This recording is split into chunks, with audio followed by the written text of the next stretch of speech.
अस्सलाम वालेकुम। अच्छा जी, करेंसी रिस्क मैनेजमेंट पे हमारी डिस्कशन चल रही थी और कल की तारीख में हमने फॉरवर्ड रेट एग्रीमेंट मेनली जो एक्सटर्नल हेजिंग टूल डिस्कस किए थे और मनी मार्केट।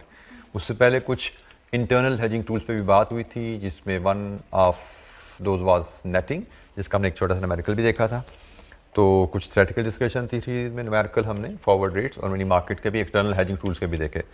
तो कोई इशू कल के लेक्चर से, कोई point which think requires explanation? अच्छा, एक एक्टिविटी और करते हैं। इलस्ट्रेशन 12 हमने कहा था कि एफआरए मनी मार्केट का रिवाइज कर लेंगे before we move to the next tool. तो इलस्ट्रेशन 12 पे चलते हैं और इसको हम ज़रा डिस्कस कर लेते हैं। पेज 435 की बॉटम से इलस्ट्रेशन 12 हमारी स्टार्ट हो रही है। German company has recently imported raw materials from USA and has been invoiced for $240,000 payable in 3 months time. Import किया है, जब invoice हुआ तो डॉलर पे करने हैं. In addition, it has also exported finished goods to Peru and Australia.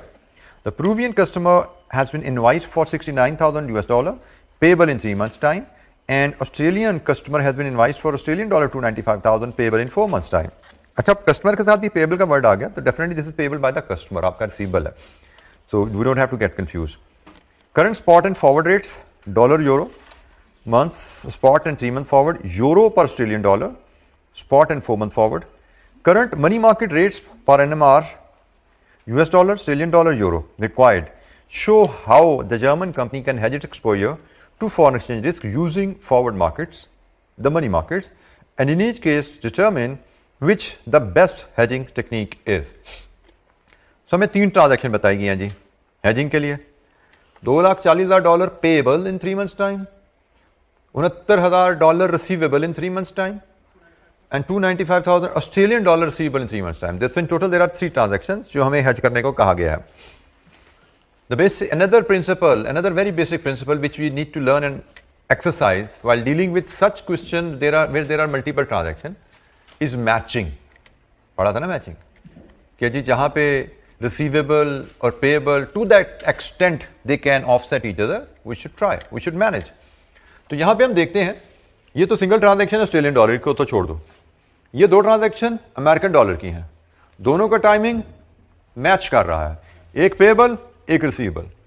तो how we will look at it कि भाई 3 महीने बाद मैंने 240,000 ऑस्ट्रेलियन डॉलर अमेरिकन डॉलर पे करने हैं तो 69 तो मुझे आ जाएंगे. तो मुझे इशू 240,000, मुझे रिस्क 240,000 पे नहीं है, 69 240 माइनस 69 171 पे है. तो हमने जहां पे ट्रांजैक्शन एक से ज्यादा हो we will look for the option of netting. क्या नेटिंग पॉसिबल है? तो यहां पे नेटिंग पॉसिबल है at least to the extent of dollar transaction. तो हम नेटिंग करके सबसे पहले इलस्ट्रेशन 12 में पहुंचेंगे नेट एक्सपोजर पे. तो डॉलर एक्सपोजर हमारा है $240,000 पेएबल माइनस $69,000 रिसीवेबल. ये अमाउंट भी दोनों डॉलर में है और टाइमिंग भी इनके मैच कर रहे हैं, 3 months की ट्रांजैक्शन है. तो रिजल्टेंटली $171,000 पेएबल बचा नेट इन 3 months. एक ये ट्रांजैक्शन है जिसको हमें हेज करनी है, दिस इज ट्रांजैक्शन नंबर 1. और ट्रांजैक्शन नंबर 2 है Australian dollar exposure and this is Australian dollar 295,000 receivable in 4 months. ये 2 ट्रांजैक्शन है जिनकी हमें हेजिंग करनी है और हमें टूल्स बताए गए हैं एफआरए और मनी मार्केट. हमें जो इन्फॉर्मेशन दी गई है वो एफआरए और मनी मार्केट की है. हमें दोनों ट्रांजैक्शन को एफआरए मनी मार्केट और फिर बताना है कि बेहतर ऑप्शन कौन सी है. इसमें एफआरए मनी मार्केट में बेहतर क्या है, इसमें एफआरए मनी मार्केट में बेहतर क्या है. तो हम 1 by 1 चलते हैं. हम पहले ट्रांजैक्शन नंबर 1 को डील करते हैं. ठीक है जी, हम ट्रांजैक्शन नंबर 1 मतलब डॉलर पेएबल से डील करते हैं. अच्छा जी, डॉलर पेएबल को हेज करने के लिए व्हाट शुड वी डू? सबसे पहले हम डॉलर पेएबल में भी एफआरए की बात कर लेते हैं. क्या करेंगे जी एफआरए में? हम एग्रीमेंट टू बाय और sell, FRA to buy $171,000 in 3 months forward. 3 month forward dollar buy करना है तो जल्दी से एक्सचेंज रेट पे आ जाइए. 3 month forward dollar first currency second currency. ख्याल कीजिएगा जो कंपनी जर्मन कंपनी है, जर्मनी की होम करेंसी यूरो, तो यूरो डॉलर रेट पे जाइए. यूरो अमेरिकन डॉलर रेट पे जाइए, dollar first currency second currency, first currency table पे जाइए, फर्स्ट करेंसी बाय करनी है, first currency you buy low rate and you divide, so 3 month forward में लो रेट इज 0.9520। तो बताइए जनाब कितने यूरो की कॉस्ट पड़ेगी आपके एफआरए में?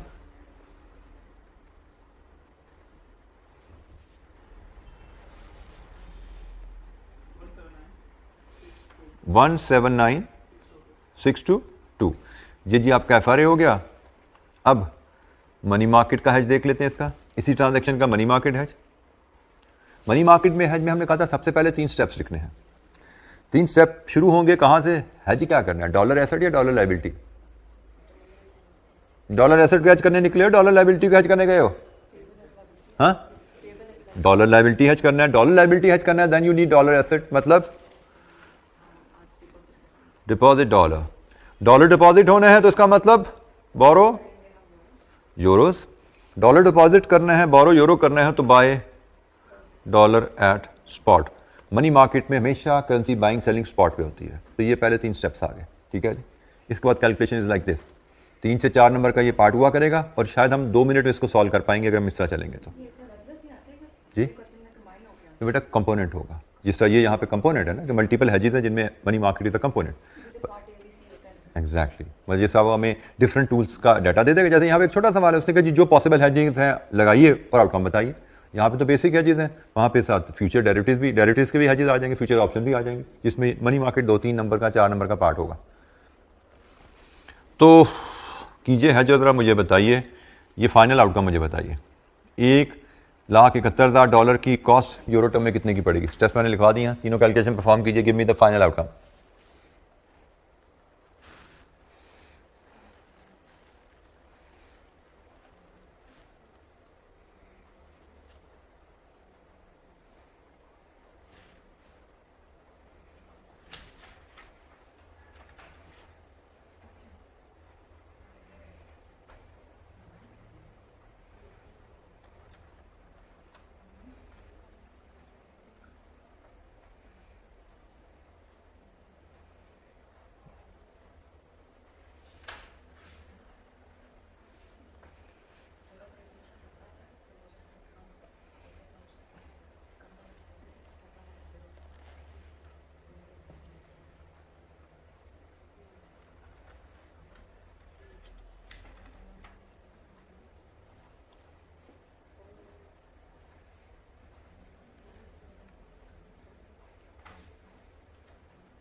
जी जनाब, इतना टाइम?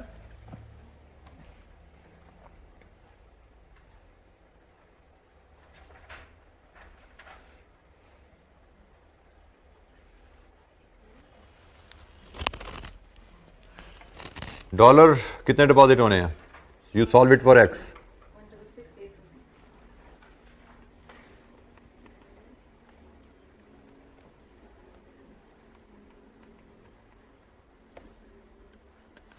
$166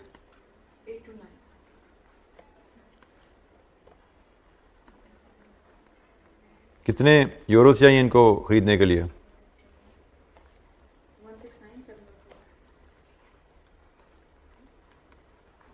किस रेट पे बोरो करोगे यूरोस?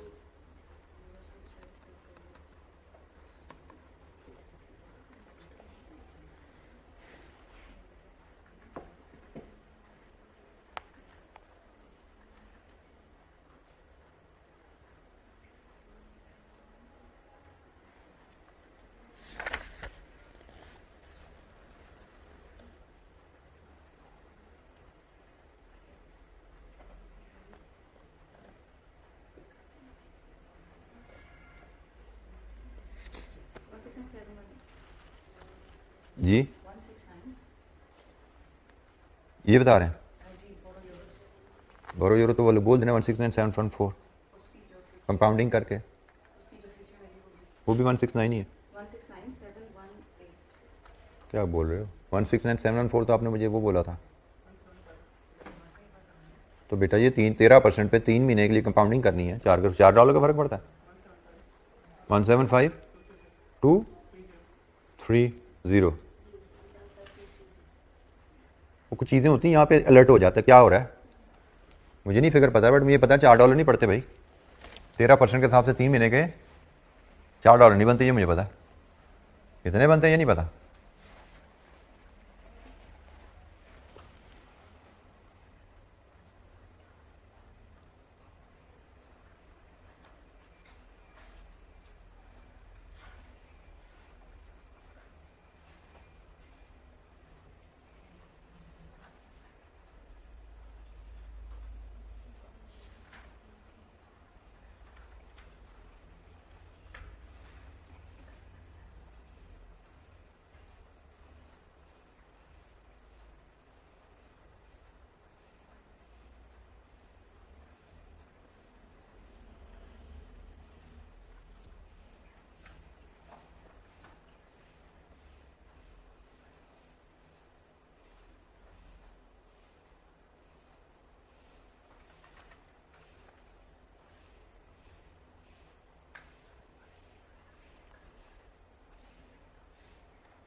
जी जनाब हो गया जी काम।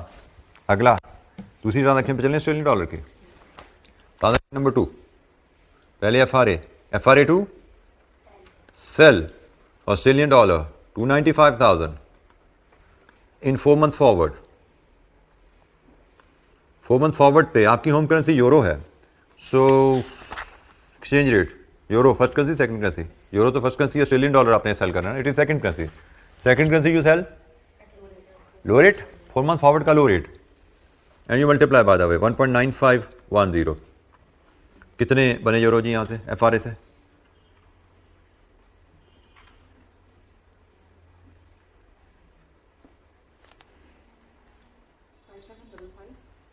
$575545 ये FRA है। And then we deal with the money market.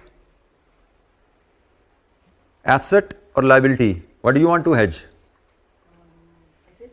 Asset, it means you need to have Australian dollar liability. Australian dollar liability mean borrow Australian dollar, और borrow Australian dollar करना है तो डिपॉजिट यूरो होगा, तो borrow Australian dollar, sell Australian dollar at spot। लीजिए ये 3 step बन गए।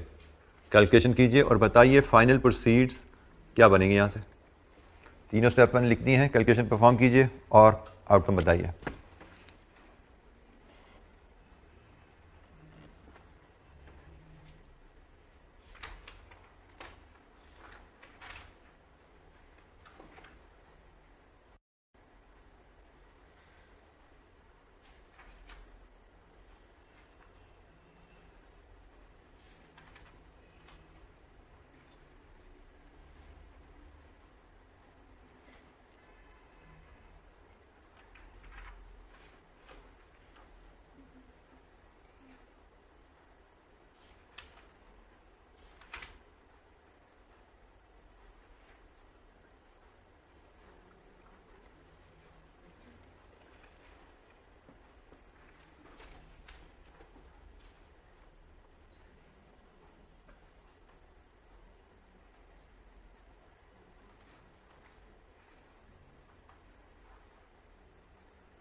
जी जनाब, क्या नहीं प्रोसीड्स?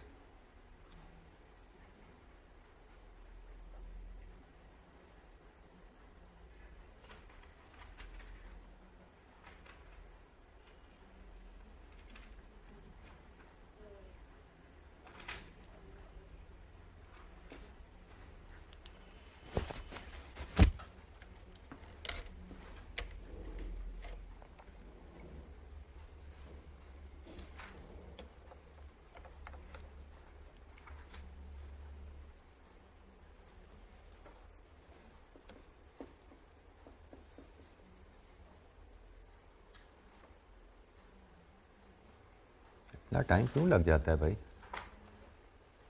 2 मिनट के काम पे 10 मिनट लगा देते हैं आप लोग।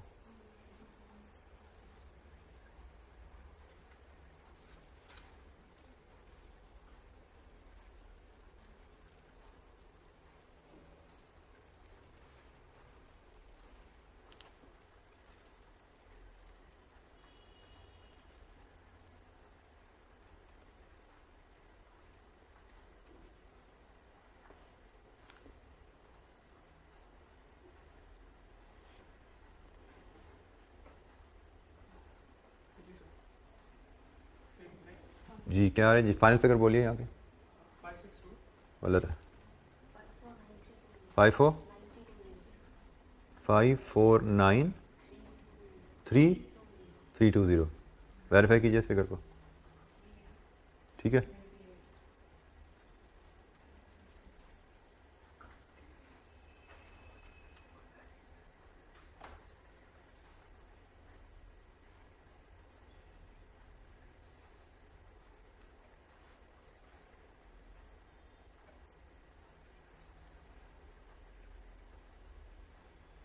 हमसे पूछा गया जी हेजिंग कीजिए, उसके बाद बेस्ट ऑप्शन बताइए। तो प्रोसीड के केस में जहाँ पे ज़्यादा पैसे आ रहे हैं वो बेहतर है। सो प्रोसीड के केस में एफ आर इज़ बेटर, और पेमेंट के केस में जहाँ कॉस्ट कम है वो बेहतर है। तो कॉस्ट मनी मार्केट में कम आ रही है, ऐसा ही है। तो प्रोसीड्स जहाँ ज़्यादा वो अच्छी, कॉस्ट जहाँ कम वो ऑप्शन अच्छी।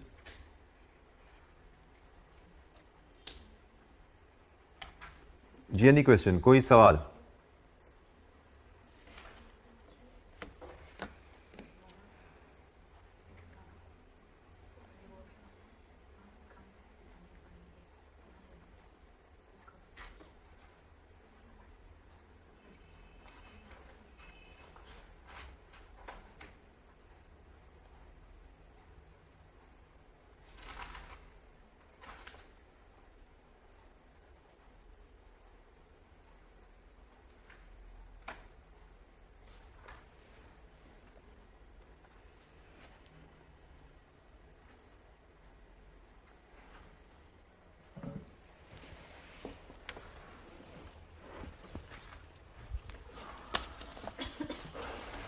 जी, FRA money market is over, and now is the time to start our discussion on currency futures.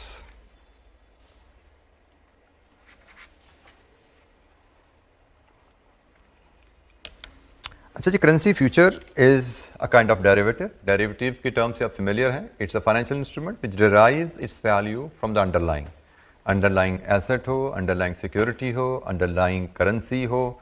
So derivative can be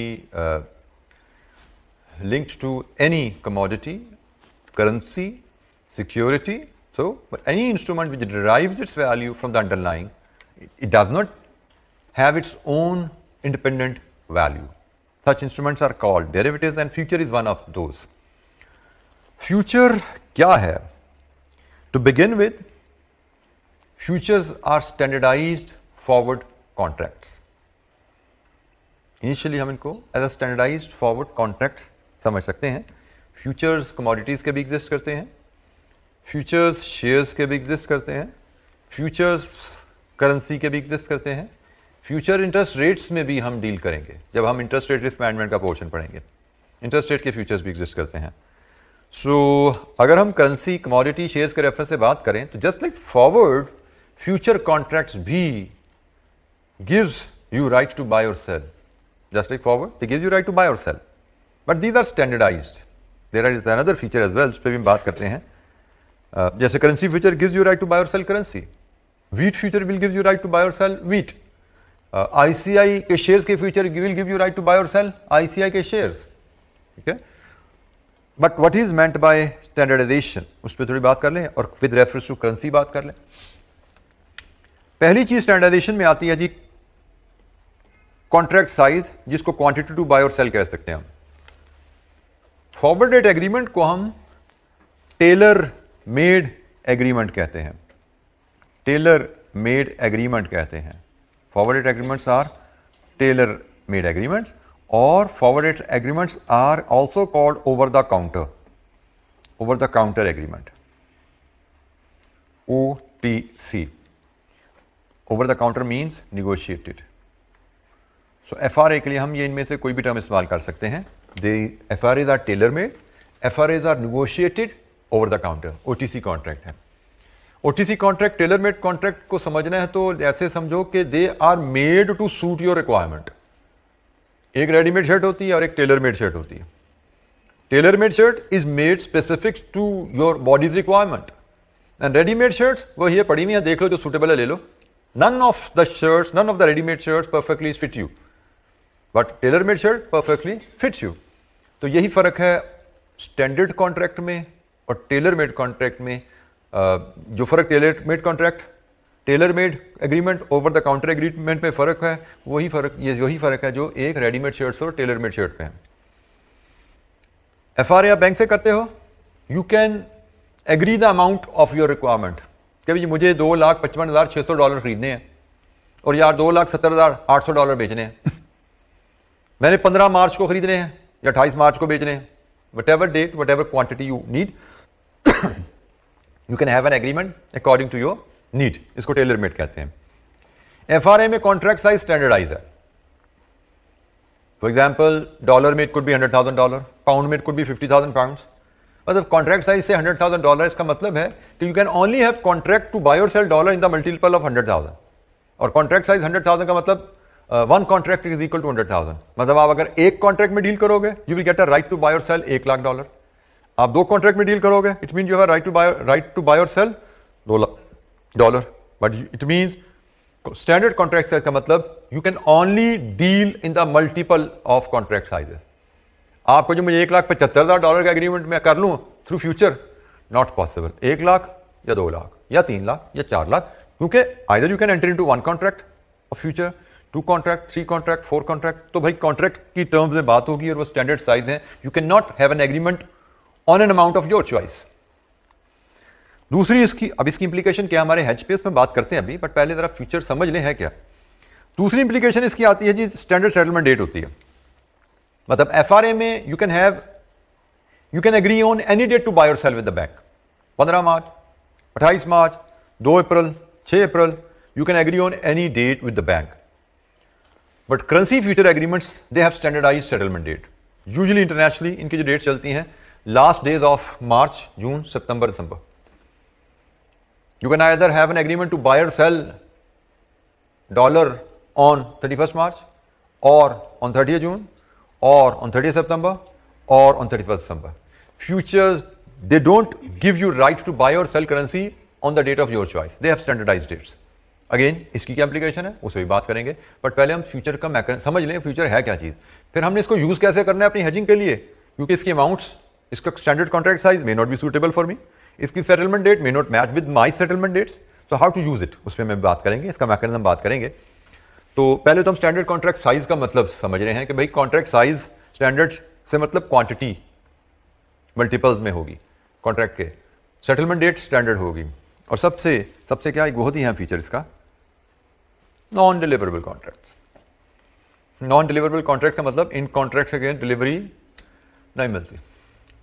FRA forwarded contracts are deliverable contracts. If you enter into agreement to buy dollar, you have to walk into the bank, you have to pay the cost and actually receive the dollar. This is what we call deliverable contracts. Contract is closed out with the delivery of the currency.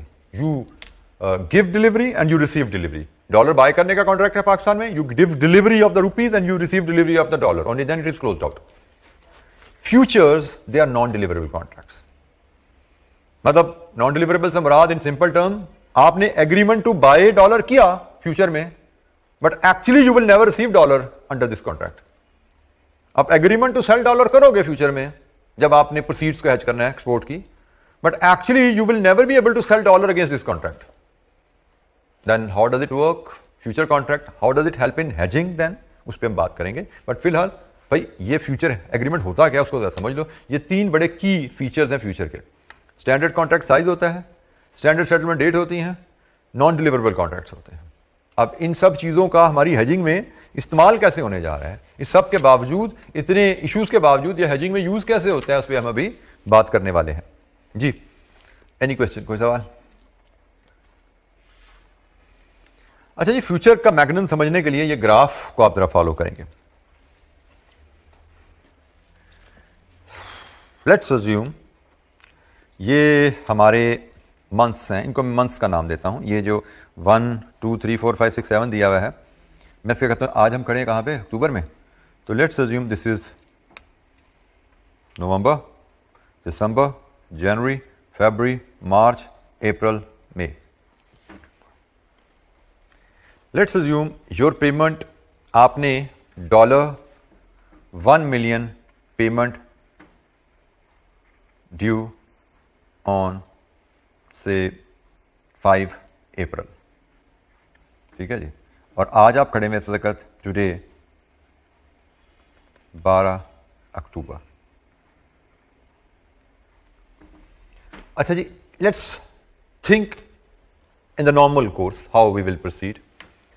12 अक्टूबर को हमें अगर पता लगे कि हमने 5 अप्रैल को $1 million की पेमेंट करनी है, तो we should enter into an agreement to buy dollar.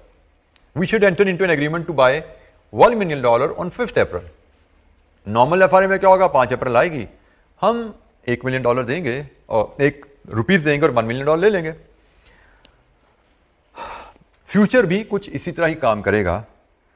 तो लेट्स अज्यूम आज जो स्पॉट चल रहा है ना, दैट स्पॉट इज, आज क्या स्पॉट है 220, लेट्स अज्यूम 220 जी, 220 पे स्पॉट है इस वक्त।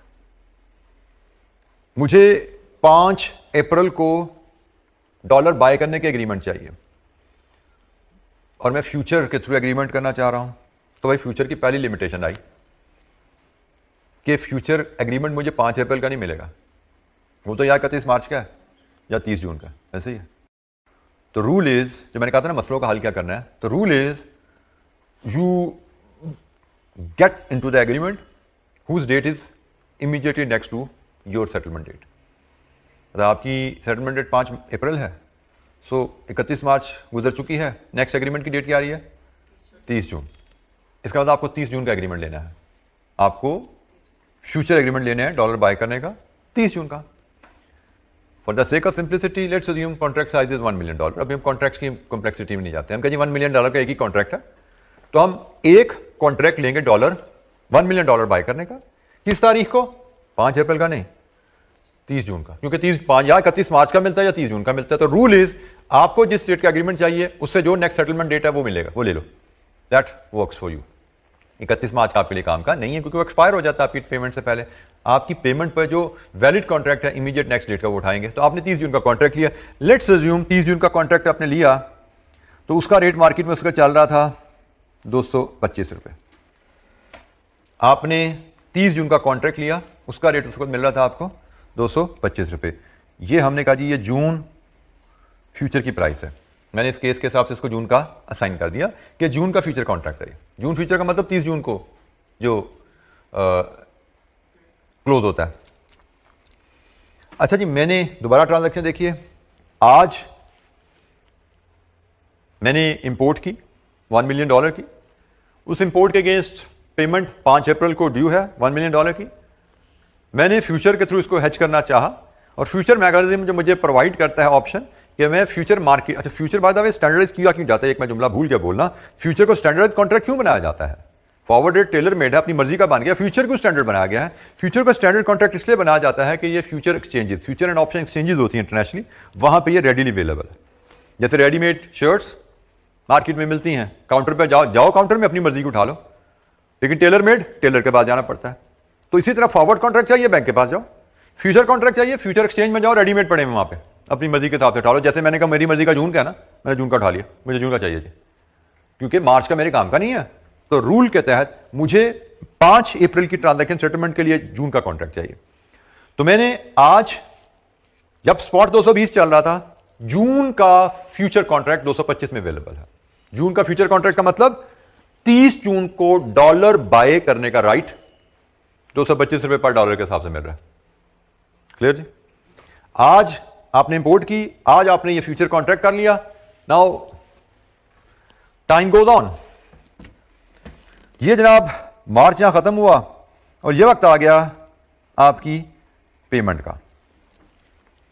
मार्च इधर खत्म हुआ और ये आपकी पेमेंट का टाइम आ गया। अब पेमेंट का टाइम आया तो do you have any right to buy dollar on 5th April? Do you have any option, any right to buy dollar, any agreement to buy dollar on 5th April? Answer is no. We have an agreement to buy dollar, but that will be exercisable on 30th June.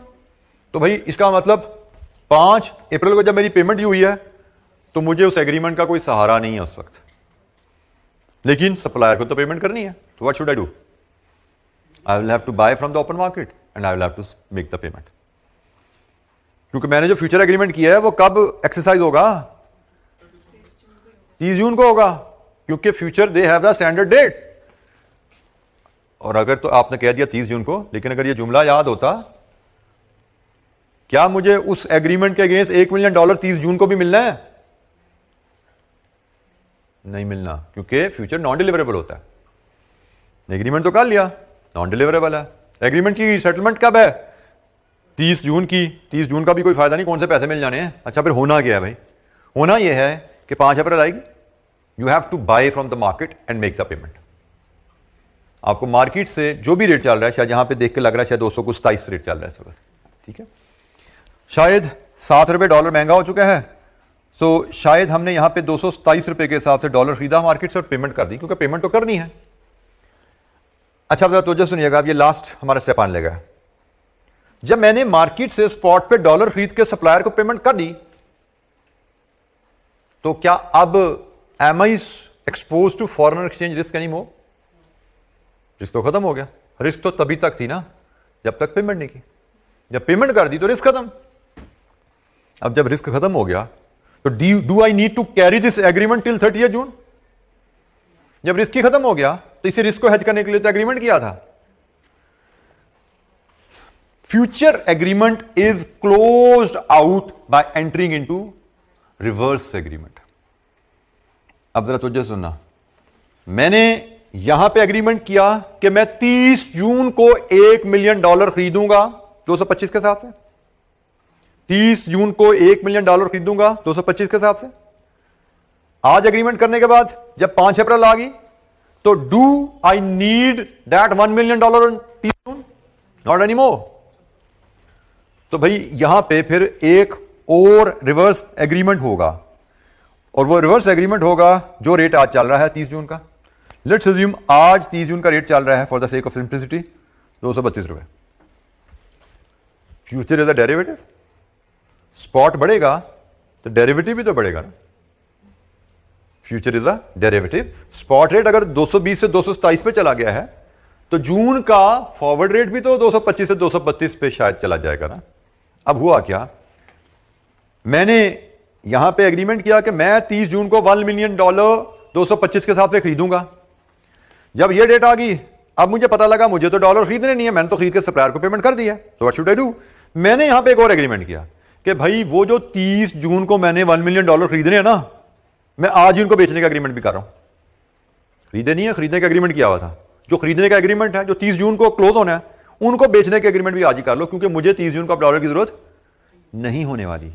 In fact मुझे 30 जून को तो कभी भी dollar की जरूरत नहीं पड़नी थी, लेकिन मैंने हेज किया था। और वो हेज कैसे काम किया कि मैंने यहां पे इस दौरान डॉलर के महंगा होने की वजह से मुझे 7 रुपए का नुकसान हुआ, लेकिन डॉलर महंगा हुआ तो फ्यूचर भी तो महंगा हुआ ना।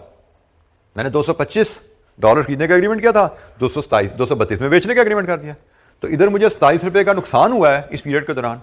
उसी पीरियड में मुझे यहां पे 7 रुपए का फायदा हुआ, नुकसान हुआ, यहां पे 7 रुपए का फायदा हो गया। क्योंकि इस एग्रीमेंट के तहत मैं 30 जून को 225 रुपए के हिसाब से डॉलर खरीदूंगा, और इस एग्रीमेंट के तहत वही डॉलर मैं 232 के हिसाब से बेच दूंगा। तो $1 मिलियन 225 के हिसाब से मेरे अकाउंट में खरीदे जाएंगे और $1 मिलियन 232 के हिसाब से मेरे अकाउंट से बेचे जाएंगे। ये फ्यूचर का ग्राफ हमें नजर आ रहा है, फ्यूचर में हमारे एग्रीमेंट है। तो जो मुझे स्पॉट मार्केट में ₹7 का नुकसान हुआ वो मेरा फ्यूचर मार्केट से कवर हो गया और यही हेज है। हेज क्या है कि आप करेंसी के उतार चढ़ाव के असरात से आजाद हो जाओ। और फॉर एग्जांपल अगर स्पॉट रेट नीचे आ जाता, मुझे 220 की बजाय 215 में डॉलर मिल जाते पेमेंट करने के लिए, तो फ्यूचर भी तो नीचे आता ना, क्योंकि फ्यूचर इज अ डेरिवेटिव। मैंने महंगा खरीदने का एग्रीमेंट किया होता, मुझे सस्ता बेचने का एग्रीमेंट करना पड़ता। इस पे मुझे फायदा हुआ ₹5 का, इधर शायद मुझे ₹5 का नुकसान हो जाता। This is hedge. जब आप फ्यूचर की पोजीशन ले लेते हो इस ट्रांजैक्शन को हेज करने के लिए, तो अब रेट ऊपर जाए आप कंपनसेट हो जाओगे, रेट नीचे जाए you will gate compensated. Rate ऊपर नीचे के असरात आप पे तकरीबन ना होने के बराबर आएंगे। Future hedge is non deliverable. It is only created to offset effects of spot rate movement. नींद आ गई क्या? It is only created to offset gain और लॉस इन स्पॉट मार्केट। जैसे इस केस में आज से लेके 5 अप्रैल तक मार्केट में डॉलर महंगी होने की वजह से हमें नुकसान होता नजर आ रहा है। मार्केट में हमें एक्चुअल ट्रांजैक्शन पे ₹7 का नुकसान नजर आ रहा है।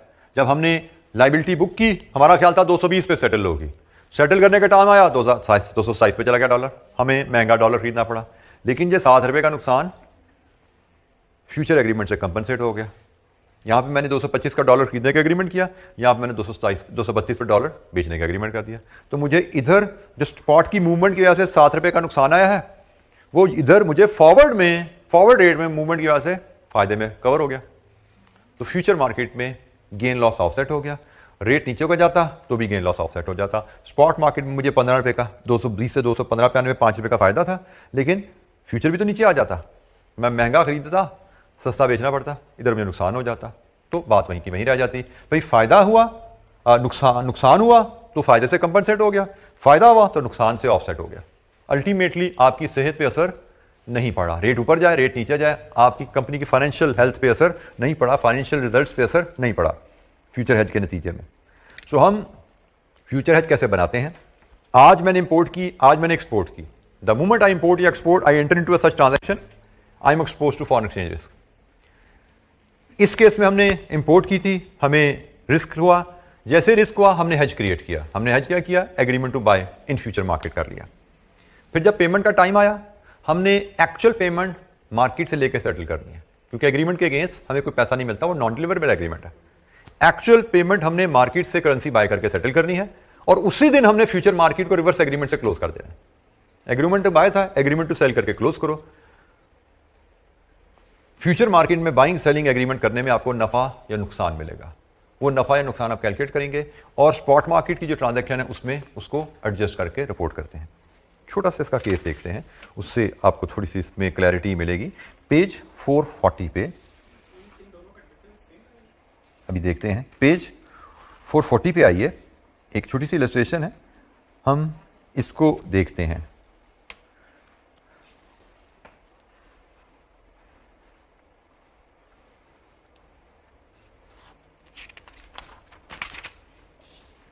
Page 440 illustration 14।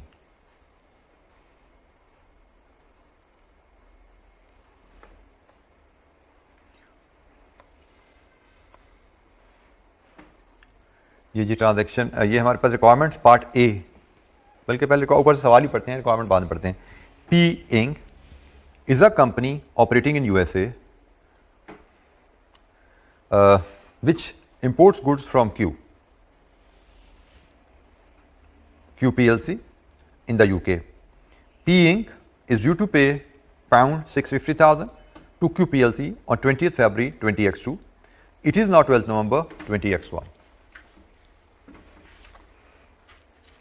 The following future contracts, contract size 62,500, are available on Philadelphia Exchange. 62,500 sterling contract size. December contracts $1.49 per pound, March contract $1.4960 per pound. मतलब आपने 31 दिसंबर को पाउंड बाय करने का कॉन्ट्रैक्ट करना है तो इस प्राइस पे मिल रहा है, 31 मार्च का कॉन्ट्रैक्ट करना है तो इस प्राइस पे मिल रहा है। पाउंड का कॉन्ट्रैक्ट है, प्राइसेस इन डॉलर। पाउंड खरीदो फरोख्त का कॉन्ट्रैक्ट अवेलेबल है डॉलर में, और यही करना है ना आपको पाउंड की पेमेंट करनी है, और आप अमेरिकन कंपनी हो तो आपने पाउंड की पेमेंट करने के लिए पाउंड खरीदने का एग्रीमेंट करना है ना चाहे यहाँ पे। अच्छा जी, required illustrate how P Inc.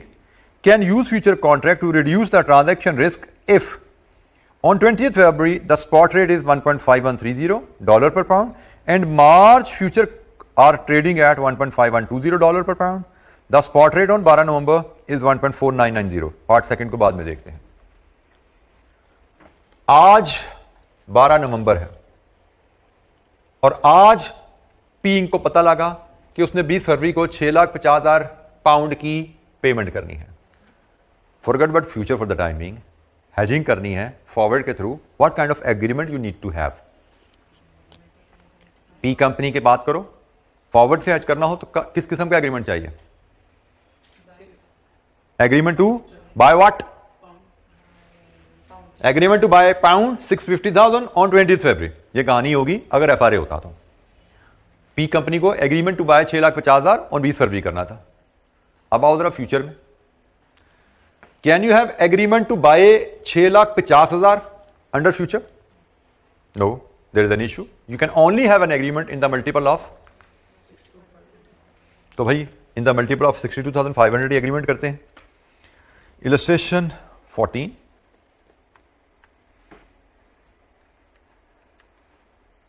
आज की तारीख 12 नवंबर। हम एग्रीमेंट टू बाय पाउंड को हम बाय स्टर्लिंग फ्यूचर कहते हैं, और हमने 6,50,000 पाउंड बाय करने का एग्रीमेंट करना है, लेकिन we can only have contract in the multiple of 62,000 pound. कितने कॉन्ट्रैक्ट जी? 10.440। राउंड ऑफ करेंगे 10, राउंड ऑफ करेंगे, राउंड अप डाउन डाउन कुछ नहीं होता, राउंड ऑफ होता है। राउंड ऑफ होगा 10। We can either have contract 9 contract और वी कैन आइदर हैव 10 और 11। We simply round off. ठीक है, सो वो जो हमने कहा था स्टैंडर्ड कॉन्ट्रैक्ट साइज, उसका हल भी निकल आया कि हम जितनी अमाउंट हेज करनी है उसको कॉन्ट्रैक्ट साइज से डिवाइड करेंगे। But ever the answer is round of.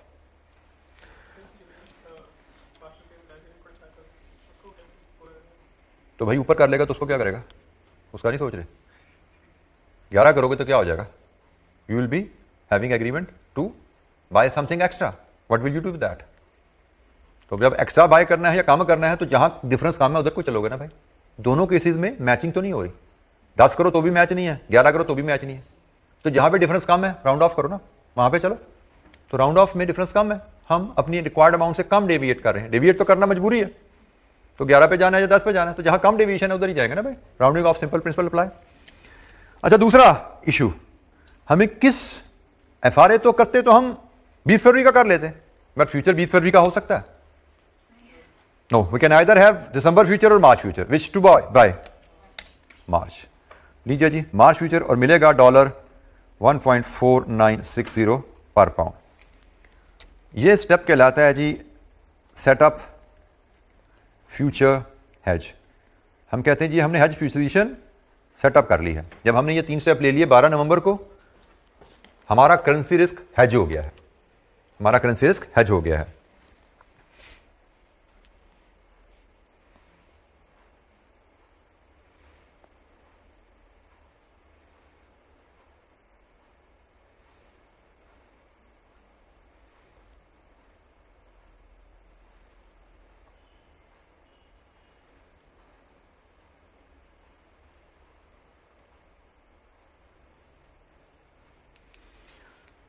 अच्छा जी, अब जब हमने हेज कर लिया, इसके बाद हम वेट करेंगे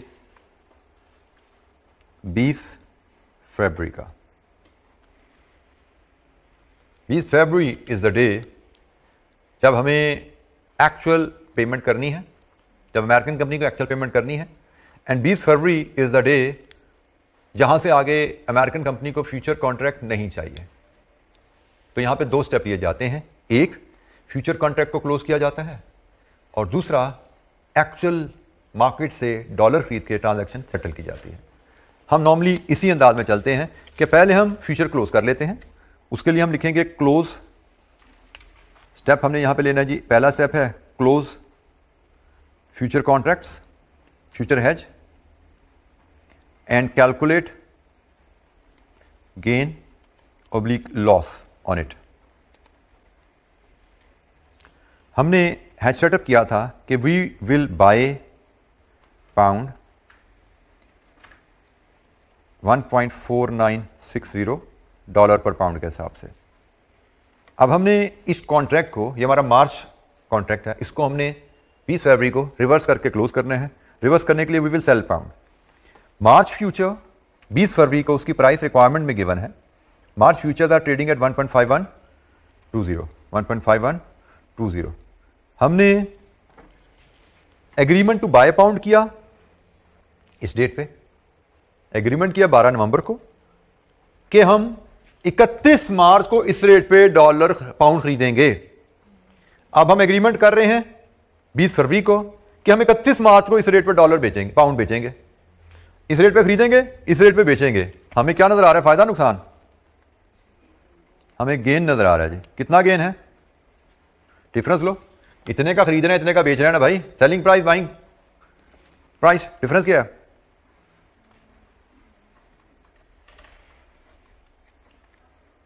क्या है जी difference? 0.160। This is dollar per pound है, ये डिफरेंस है, फायदा है। 1 पाउंड खरीदा, 1 पाउंड बेचा उस पे, बट हमारा एग्रीमेंट क्या 1 पाउंड का? हमारे तो 62,500 के 10 कॉन्ट्रैक्ट्स हैं, तो हमारा जो टोटल गेन बनेगा दैट विल बी 62,500 के 10 कॉन्ट्रैक्ट्स हैं, और हमें हर पाउंड के बदले 0.0160 डॉलर का फायदा है। तो हमें टोटल फायदा कितने डॉलर का हुआ? हर अमाउंट के साथ currency sign. Never forget that while dealing with the currency question.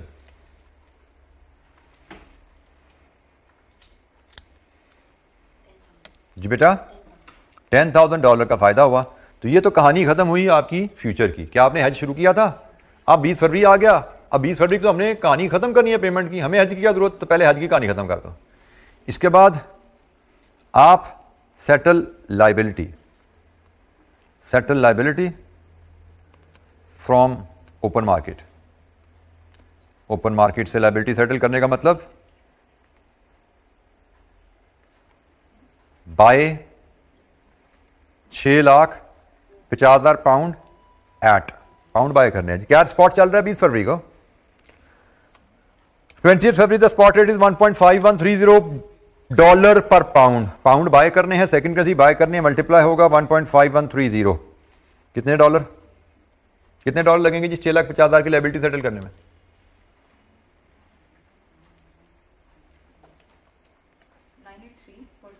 983,450 इतने डॉलर लगेंगे। और इसको आप रिड्यूस कर लो गेन ऑन फ्यूचर्स से, जो आपने 10,000 ऊपर कमाया ना, that will help you reduce your cost. आपकी net cost of buying 650,000 pound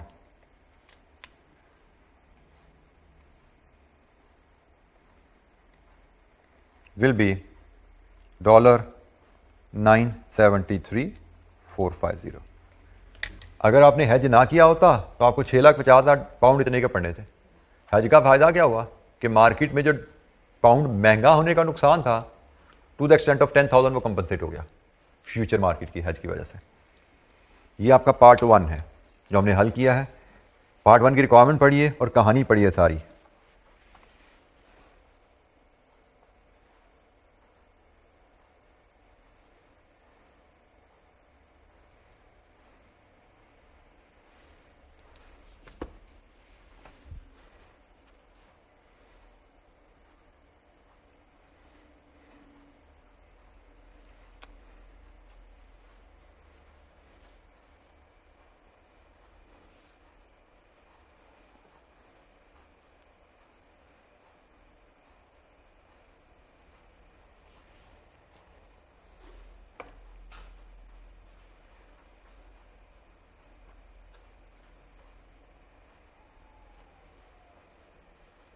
ji any question, कोई सवाल?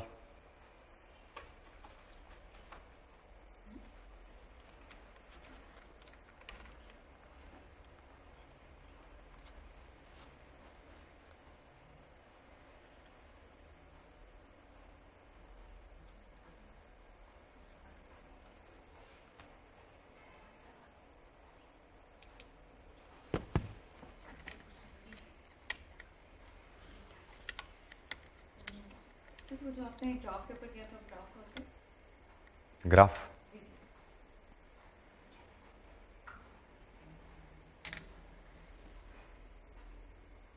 इसमें जिस केस में 220 से 2.5 पे जा रहे हैं ग्रीन वाला, तो अगर हम यानी कि अगर इस केस में हम ऑपोजिट करेंगे, फ्यूचर को ऑपोजिट करेंगे तो हमें नुकसान हो रहा होगा ना। तो अगर क्या फ्यूचर को ऑपोजिट करना फिर लाजमी हो जाता है? Future is a binding contract just like forward. Just like forward, you have to close it out. Forward contract close out होता है डिलीवरी से, फ्यूचर कॉन्ट्रैक्ट क्लोज होता है रिवर्स एग्रीमेंट से। We are bound to close, इसीलिए हम वो नुकसान लेते हैं। जी, बाइंडिंग कॉन्ट्रैक्ट है, future is like forward is a binding contract. But फर्क सिर्फ यह है कि क्लोज आउट का मैकेनिज्म फर्क है। फ्यूचर एग्रीमेंट क्लोज आउट होते हैं रिवर्स एग्रीमेंट से। आपने इस केस में 30 जून को बाय का एग्रीमेंट किया, तो क्लोज आउट करने के लिए आपको 30 जून को सेल का एग्रीमेंट भी करना है। तो जो मार्केट इटसेल्फ है वो क्या इसके अंदर से कोई कमीशन कुछ अमाउंट नहीं लगती कि हमारा अगर फ्यूचर एक्सचेंज में जब आप कॉन्ट्रैक्ट्स फ्यूचर कॉन्ट्रैक्ट बाय कर रहे हैं, फ्यूचर कॉन्ट्रैक्ट सेल कर रहे हैं, just like stock exchange where you operate through some stock exchange member, future exchange है, यहाँ पे भी किसी ब्रोकर मेंबर के थ्रू आप ऑपरेट करते हैं, and it has some margin requirement and some transaction cost involved as well. But for the time being, we are ignoring that. We are just trying to understand the mechanism. We'll go step by step. जितना ideal graph में देखेंगे उतने ideally उतना ही उसी तरह change हो रहा होता है कि अगर यहाँ 7 का आ रहा है तो वहाँ भी 7 से। अभी क्या रही समझ नहीं आ रही है, ज़्यादा ही समझ आगे सवाल पे सवाल करी जा रही। थोड़ा सब्र तो करो, आहिस्ता आहिस्ता चल रहे हैं ना।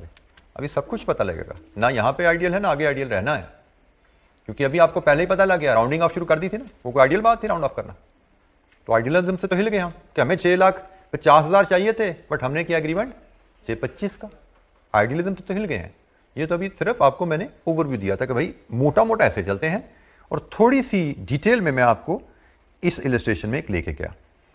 अभी ये विद जस्ट बिगिनिंग, इस पर अभी आगे चलेंगे, डिटेल्स ऐड होती जाएंगी, तो साथ साथ कुछ आपके जहन में जो सवाल है उनका जवाब भी मिलता जाएगा, और साथ साथ कुछ नए सवाल भी पैदा होते जाएंगे। ठीक है, तो वी आर जस्ट बिगिनिंग। तो यहाँ पे आप टू द एक्सटेंट जितना आपको मैंने उस ग्राफ से एक स्टोरी थोड़ी सी बनाई थी, उस स्टोरी में समझे थोड़े से रंग मैंने भरे हैं नंबर्स के साथ, एक्चुअल ट्रांजैक्शन से उसको रिलेट करके थोड़े से रंग भरे हैं। जी जनाब, तो बेसिकली फ्यूचर हेज में क्या है, मैं एक बार इसकी स्टोरी आपसे दोबारा समराइज करूं। जब आप कोई इंपोर्ट, चलो इंपोर्ट की कहानियां इसी बात करें, जब आप इंपोर्ट करते हो तो आपको फॉरेन करेंसी बाय करके लायबिलिटी सेटल करनी है। आप फ्यूचर कॉन्ट्रैक्ट के through buy sterling future, buy future करोगे, बाय स्टर्लिंग फ्यूचर करोगे। Buy sterling future mean you have entered into an agreement to buy sterling. Buy sterling future is a term which means you have entered into an agreement to buy sterling. कितने pounds amount जो आपने hedge करनी है, divide with standard contract size, whatever as answer you get, simply round off करो, इतने contracts. किस date के contracts? भाई जिस डेट को हमने ट्रांजैक्शन सेटल करनी है, immediate next settlement date contract की जाती है। इस केस में 20 फरवरी के बाद मार्च। हम बैठे तो 12 नवंबर को थे, हमें दिसंबर का कॉन्ट्रैक्ट भी अवेलेबल था, बट वो हमारे काम का नहीं है। हमारे काम का कॉन्ट्रैक्ट कौन सा है?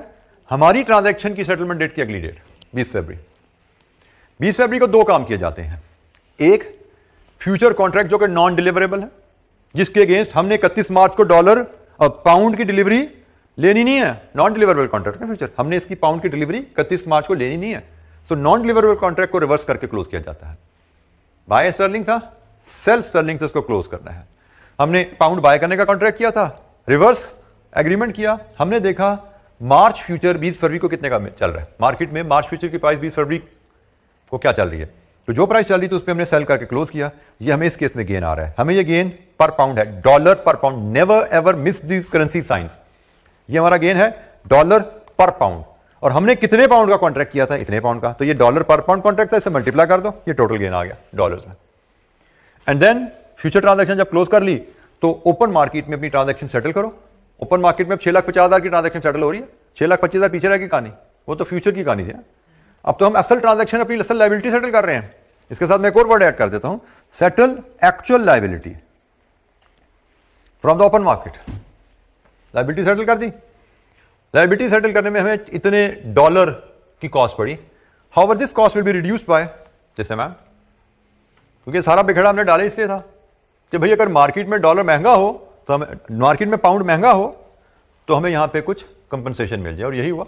पाउंड मार्केट में महंगा हुआ, हमें उसकी कुछ कंपनसेशन इधर से मिल गई 10,000 की।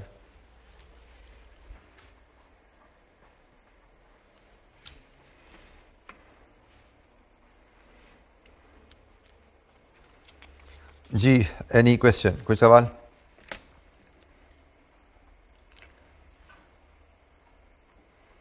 हमने अभी जो कहानी डील की है करेंसी फ्यूचर की, वो हमने डील की है फॉरेन करेंसी फ्यूचर कॉन्ट्रैक्ट से डील करना है।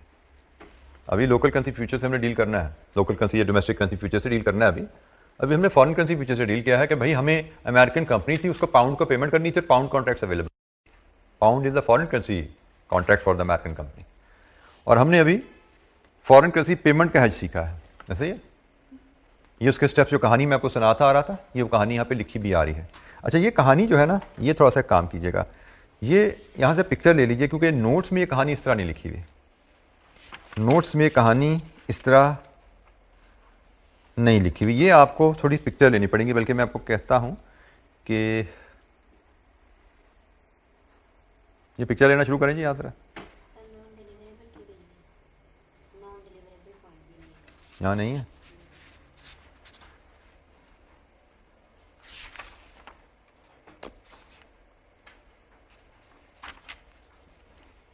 होगी जी।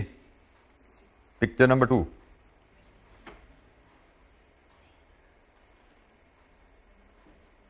होगी। पिक्चर नंबर 3,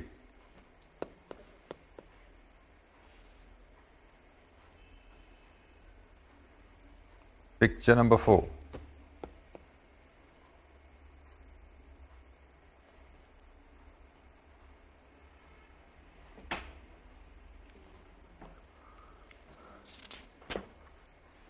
अच्छा जी, हमने अभी डील किया है फॉरेन करेंसी पेमेंट को हैज किया है फॉरेन करेंसी कॉन्ट्रैक्ट की मदद से।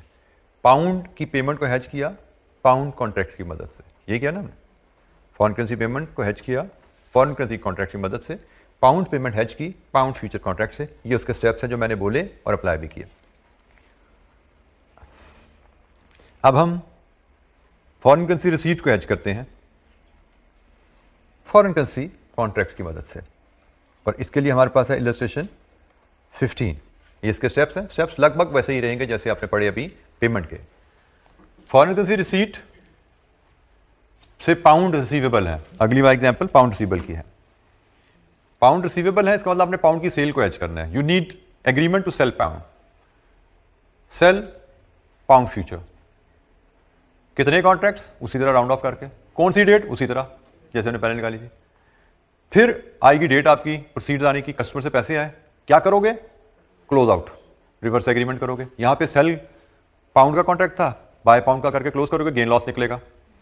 नेक्स्ट एक्चुअल फॉरेन करेंसी जो आई है वो ओपन मार्केट में बेच दोगे, और जो इधर गेन लॉस है एडजस्ट कर दो। तो सेम वही स्टेप्स हैं, बस सेल के एंगल से। ठीक है, तो आप इलस्ट्रेशन नंबर 15 को अगर देखें, illustration number 15, it is 1st September and a US company is expecting a receipt of 455,000 pound after 2 months. 1st September 2 महीने बाद, मतलब अक्टूबर नवंबर, 1 नवंबर को पैसे आने 4,55,000। The spot and future rates on 1st September are, ये spot rate है जी dollar pound, और ये स्टर्लिंग फ्यूचर है। पाउंड 62,500 कॉन्ट्रैक्ट साइज है, प्राइस डॉलर पर पाउंड में सितंबर दिसंबर मार्च। ये जी 3 कॉन्ट्रैक्ट्स अवेलेबल है, 3 फ्यूचर कॉन्ट्रैक्ट्स अवेलेबल है। Requirement: illustrate how the US company should hedge its exposure using future market under the two scenarios and calculate the outcome of the hedge and hedge efficiency. पिछले part में भी hedge efficiency थी bye the वे, वो मैंने calculate नहीं की, तो कोई बात नहीं, हम यहाँ कैलकुलेट कर लेंगे hedge efficiency, कोई इशू नहीं है जी.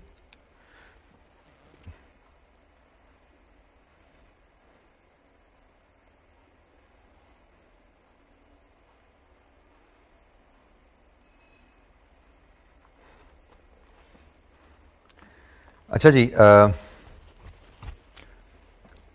हमें दो सिनेरियोज गिवन है. सिनेरियो ए, 1 नवंबर को जब पेमेंट का टाइम आया, स्पॉट रेट यहां आ गया और दिसंबर फ्यूचर प्राइस यहां आ गई. हमें यह सिनेरियो दिया गया है और हम सिर्फ सिनेरियो ए के रेफरेंस से चलते हैं कि 1 नवंबर को अगर यह सिनेरियो आ जाए तो क्या होगा. अच्छा जी, let's start with action on 1 सितंबर. पहला एक्शन हमें लेना है 1 सितंबर को, और वो एक्शन क्या होगा? Setup future hedge. हम इलस्ट्रेशन नंबर 15 की बात कर रहे हैं. 1 सितंबर को सबसे पहले हमें जो एक्शन लेना है that is setup future hedge.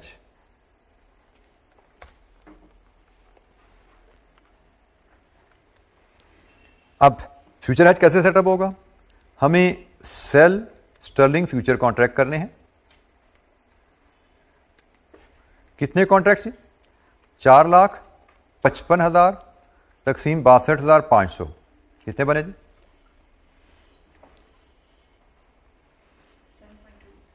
7.28.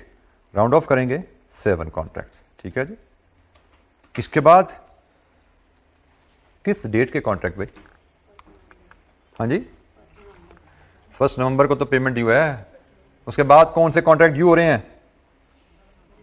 December contracts, जिनकी प्राइस हमें गिवन है डॉलर पर पाउंड में 1.4380. लीजिए जी, हेज सेटअप हो गया. किसी पॉइंट पे कोई चीज क्लियर ना हो पूछिएगा. ये आपका हेज सेटअप हो गया. हेज सेटअप करने के बाद हम सिनेरियो ए पे जा रहे हैं कि 1 नवंबर आ गई है और 1 नवंबर को सिनेरियो ए एग्जिस्ट कर रहा है. 1 नवंबर को सिनेरियो एग्जिस्ट कर रहा है क्योंकि हमारी पेमेंट 1 सितंबर के 2 महीने बाद ड्यू है ना. तो जनाब 1 सितंबर को सिनेरियो एग्जिस्ट कर रहा है. यहां पे बात करते हैं.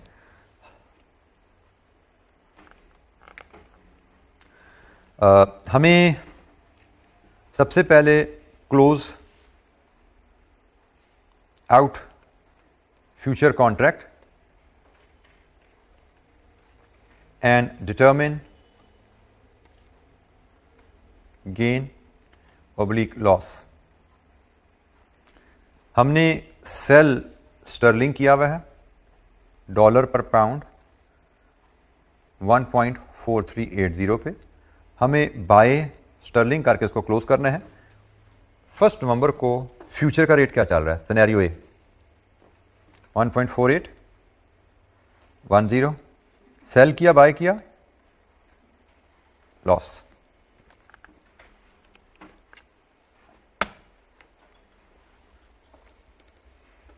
कितना लॉस? 0.043. ये लॉस है जी, हमने लॉस लिख दिया. ये डॉलर पर पाउंड का लॉस है. तो हमारा टोटल लॉस कितना हुआ? ये तो डॉलर पर पाउंड, 1 पाउंड के पीछे लॉस हुआ ना. हमारा टोटल लॉस कितना हुआ है? हमने 7 कॉन्ट्रैक्ट्स 62,500 के किए थे और हमें 1 पाउंड के पीछे 0.043 का लॉस हुआ. तो हमारा टोटल लॉस कितना हुआ? डॉलर अमाउंट करेंसी साइन के बगैर ना बोला करो. 18813 डॉलर्स. इसके बाद क्या करना जी? Sell actual proceeds in open market. मतलब 4,55,000 पाउंड बेच दो ओपन मार्केट में. Pound first currency, second currency? Pound is second currency और 1 नवंबर को सिनेरियो में बेचना है. Second currency you sell low and you multiply. So 1 नवंबर सिनेरियो 1.49. कितनी प्रोसीड्स आई? डॉलर 677,950. ये प्रोसीड्स हैं. Proceed should be increase or reduce by. Proceeds should be reduced by loss in future market. Less loss in futures market. तो यहां से आप देखिए what are your net proceeds. कितनी है जी net proceeds? $659,137.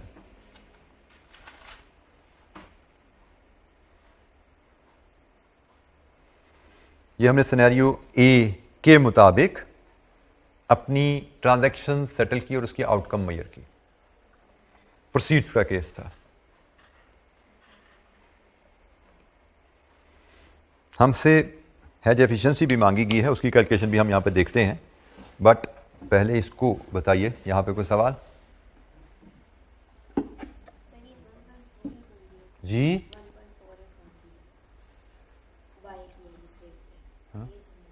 बेटा ये आपको गिवन है, उसने क्वेश्चन में बताया. मैं सिनेरियो ए पढ़े, सिनेरियो ए में दिसंबर फ्यूचर की प्राइस उसने गिवन है आपको. आपने हेज कौन से फ्यूचर का बनाया? सेल करके हेज बनाया तो उसी को बाय करेंगे ना. दिसंबर के कॉन्ट्रैक्ट का रेट यही ना. आपके दिसंबर के कॉन्ट्रैक्ट के थ्रू आप हेज कर रहे हैं, तो दिसंबर के कॉन्ट्रैक्ट को ही आपने क्लोज करना है ना. जिस कॉन्ट्रैक्ट की हेज पोजीशन ओपन की उसी कॉन्ट्रैक्ट को क्लोज करेंगे ना.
अच्छा जी, अब ज़रा हेज एफिशिएंसी का जिक्र सुन लीजिए. अभी हम जब मैकेनिज्म डिस्कस कर रहे थे फ्यूचर का, तो वहाँ पे मैंने आपसे बात की थी कि अगर आपको स्पॉट मार्केट में लॉस आएगा तो फ्यूचर मार्केट में गेन आ जाएगा, ऑफसेट हो जाएगा. और अगर आपको स्पॉट मार्केट में गेन मिलेगा तो फ्यूचर मार्केट में लॉस होगा, ऑफसेट होगा. हेज को बेहतर समझा जाता है अगर गेन लॉस फुली या सब्सटेंशियली ऑफसेट हो जाए, क्योंकि हेज का मकसद मुनाफा कमाना नहीं है. हेज का मकसद है कि उतार चढ़ाव के असरात से बच जाना. ठीक है, तो हेज एफिशिएंसी में हम यही देखते हैं कि हम किस हद तक कामयाब हुए इस मकसद में. हेज एफिशिएंसी का formula is very simple. It is gain over loss and it is measured in percentage. आप देखते हो कि किस हद तक हम कामयाब हुए लॉस को कवर करने में, क्योंकि असल में फियर तो लॉस का ही होता है ना. फियर ऑफ लॉस ही है जो डराता है आपको, और आप चाहते हो भाई लॉस मेरा गेन से कवर हो जाए. तो इस केस में हमें ये लॉस आ रहा है जी फ्यूचर में. कभी हमें फ्यूचर में लॉस आएगा, कभी हमें स्पॉट में लॉस आएगा. इस केस में हमें फ्यूचर में लॉस आ रहा है, तो $18,813. हमें गेन शायद स्पॉट में आया हुआ है. स्पॉट का गेन कैसे वर्कआउट करेंगे, उसकी छोटी सी एक एक्टिविटी देख लें.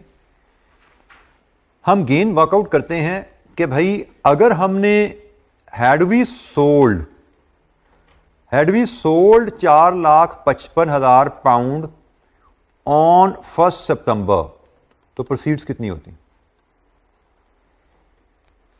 1 सितंबर को रेट लग रहा था 1.45, तो 1.45 के हिसाब से प्रोसीड्स कितनी होती? 659,750. और प्रोसीड्स रियलाइज्ड ऑन 1 नवंबर. हमने 1 सितंबर को बेचे तो नहीं ना, हमने 1 नवंबर को बेचे और 1 नवंबर की प्रोसीड्स ये आ रही हैं. हमने कैलकुलेट किए हैं, we don't have to recalculate. 677,950 आप देख सकते हैं हमें गेन हुआ है स्पॉट में, गेन इन स्पॉट मार्केट। कितना गेन है जी? 18,200 गेन ओवर लॉस। तो देखिए आपकी हेज एफिशिएंसी कितनी रही?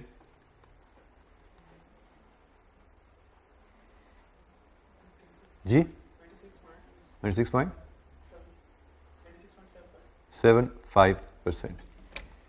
तो इट्स क्वाइट एफिशिएंट हेज। ये हमने सिनेरियो ए कवर किया है। सिनेरियो बी इस केस की आपकी होम असाइनमेंट रहेगी। मतलब ऊपर हेज सेटअप ऐसे ही है, लेकिन बी सिनेरियो में अगर हेज क्लोज करना हो तो ये सारी वर्किंग आप रिवाइज करेंगे। गेन लॉस क्या आता है, आउटकम क्या आती है, एफिशिएंसी क्या आती है, ये सारी वर्किंग होम असाइनमेंट रहेगी। We take a break, break के बाद 10 मिनट्स ब्रेक। उसके बाद आके हम एक इलस्ट्रेशन और देखेंगे फॉरेन करेंसी कॉन्ट्रैक्ट से हेज की। फिर हम लोकल करेंसी कॉन्ट्रैक्ट पे बात करेंगे, लोकल करेंसी कॉन्ट्रैक्ट पे बात करेंगे। ठीक है जी, ठीक है, ब्रेक, ब्रेक के बाद मिलते हैं जी। ये जो हमने पीछे से अभी की थी इलस्ट्रेशन 14, इसका मैंने कहा था गेन लॉस में मिस कर गया, ओह हेज एफिशिएंसी मिस कर गया, तो मैंने मिस कर दिया, आपने निकाले मेरा। इसकी हेज एफिशिएंसी निकाल के दिखाएं जरा मुझे।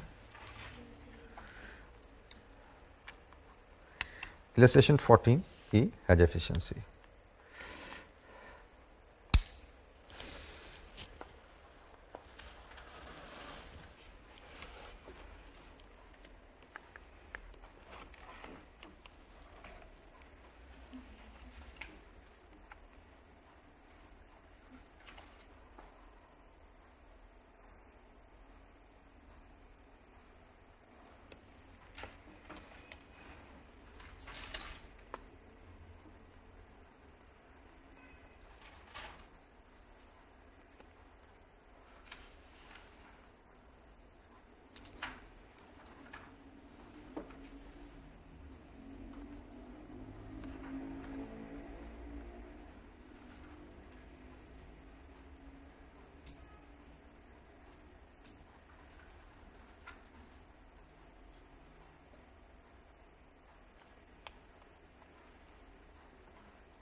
हाँ जी, क्या आती है हेज एफिशिएंसी?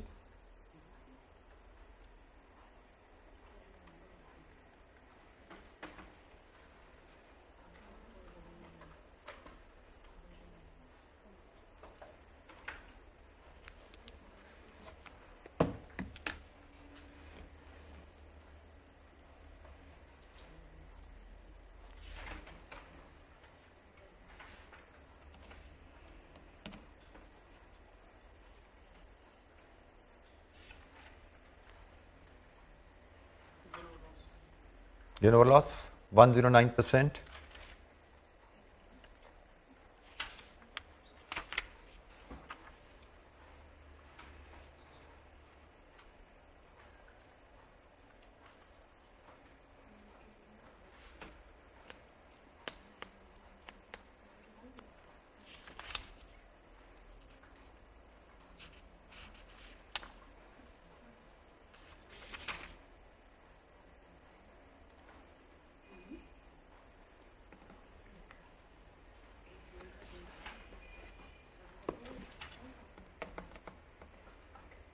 जी आगे।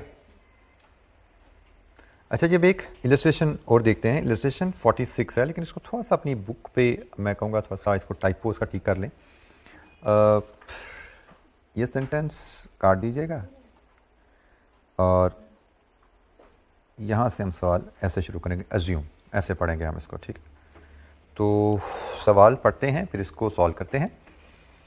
The sterling dollar currency future is a contract for 62,500 pound.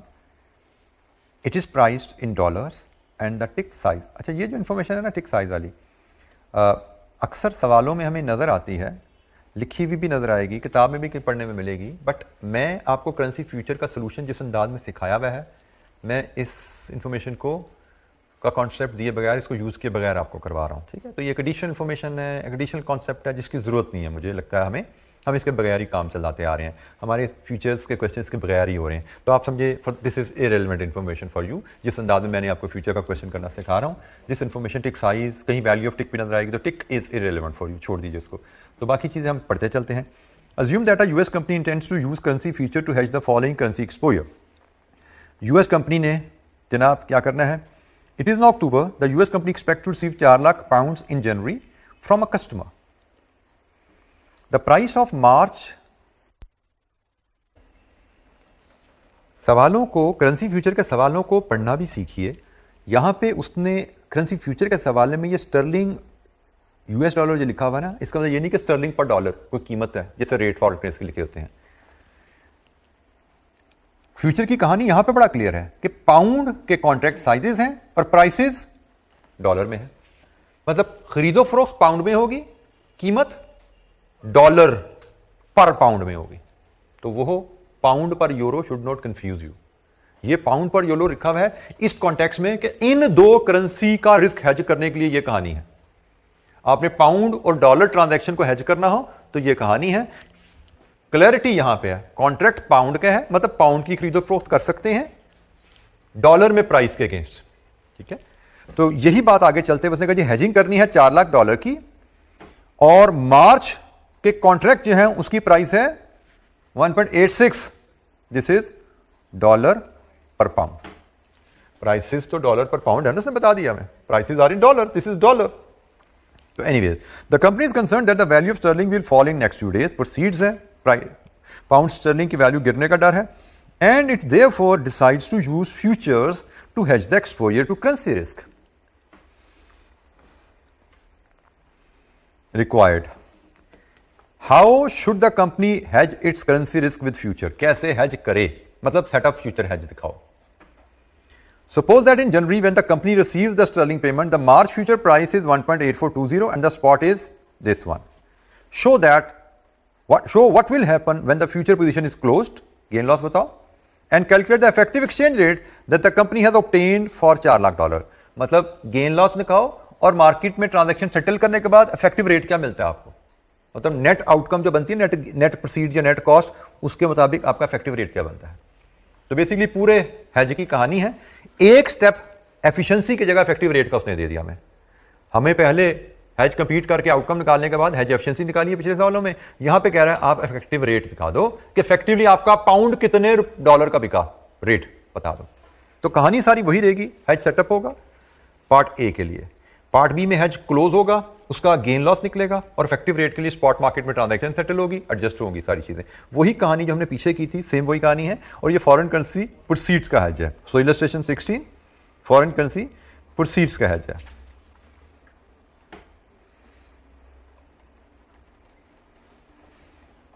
आज की तारीख क्या है जी, 9 अक्टूबर। आज उसने कहा जी इट इज 9 अक्टूबर, और अक्टूबर को पार्ट ए के रेफरेंस से हमें हैज सेटअप करना है। हैज सेटअप करने के लिए क्या करेंगे हम, एग्रीमेंट टू बाय है या एग्रीमेंट टू सेल है।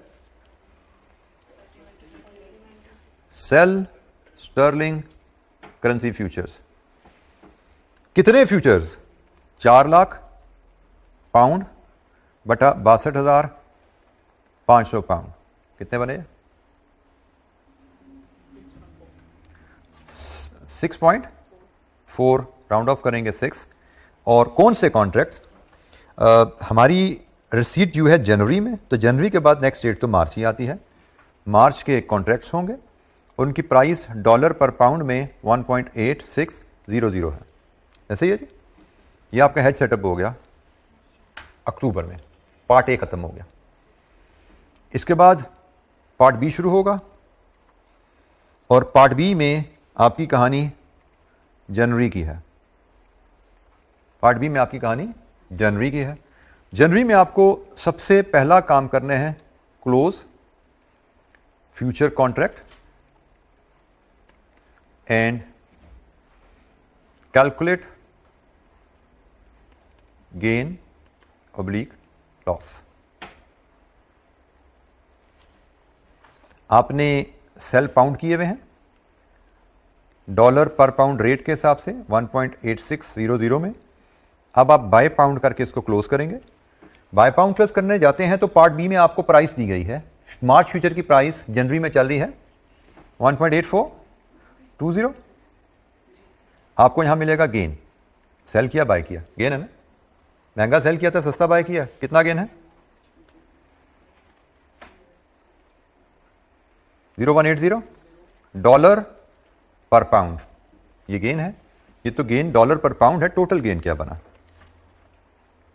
Total gain will be 6 contracts of 62,500 each into $0.0180 6750। ये गेन आया जी। हमसे पार्ट बी में कहा गया है व्हेन द कंपनी रिसीव्स, बताओ क्या होगा? तो जनाब पहला काम होगा आपका फ्यूचर क्लोज, उसका गेन, और दूसरा काम होगा sell sterling 400,000 at spot which is 1.8450। तो पाउंड बेचोगे मल्टीप्लाई होगा, कितने डॉलर मिले?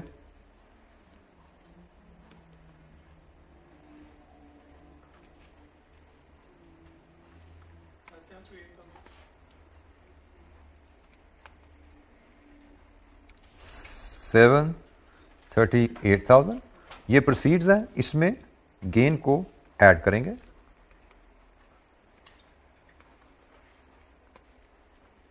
$6,750। ये बनी जी आपकी टोटल प्रोसीड्स। कितनी बनी? 74750 ये टोटल प्रोसीड्स है। और इफेक्टिव रेट आपने फ्यूचर हेज के थ्रू 744,750 डॉलर कमा लिए 4 लाख पाउंड बेच के। तो what is your effective rate?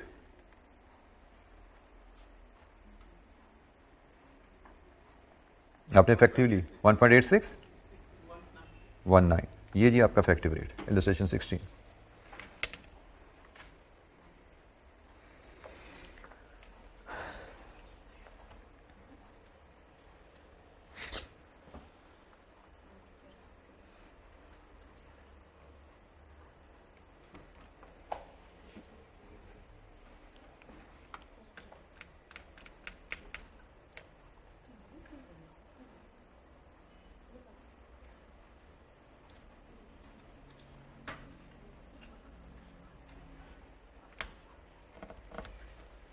जी जनाब, एनी क्वेश्चन, कोई सवाल?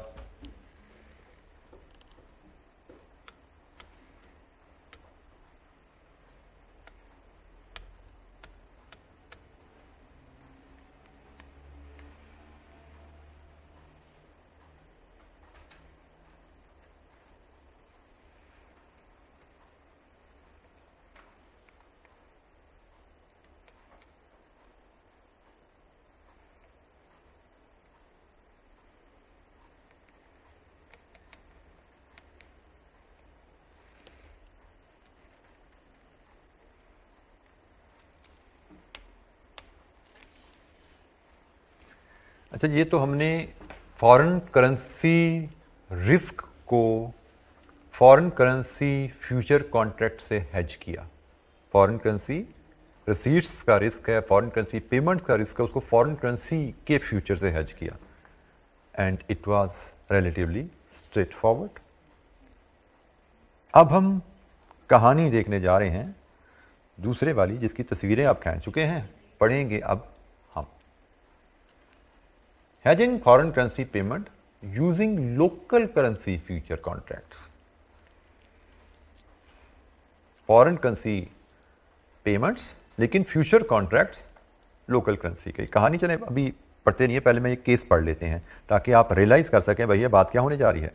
और ये केस हम पढ़ते हैं इलस्ट्रेशन 18 पे, 17 में बाद में कराऊंगा, आप इलस्ट्रेशन 18 पे आइए। और इलस्ट्रेशन 18 में भी मैं वही टाइपो एडजस्टमेंट करवाऊंगा जो मैंने इलस्ट्रेशन 16 में करवाई थी।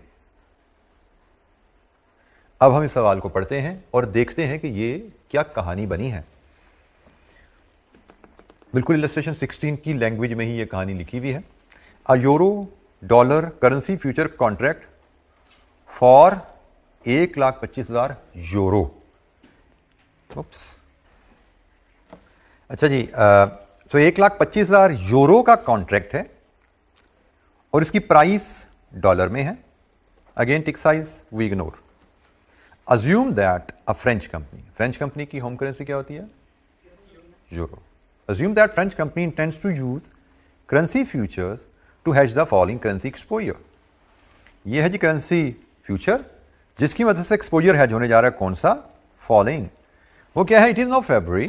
The French company has to make a payment of $6,40,000। French company ने डॉलर की पेमेंट करनी है इन मे टू अ सप्लायर। तो फ्रेंच कंपनी के लिए तो डॉलर फॉरेन करेंसी है।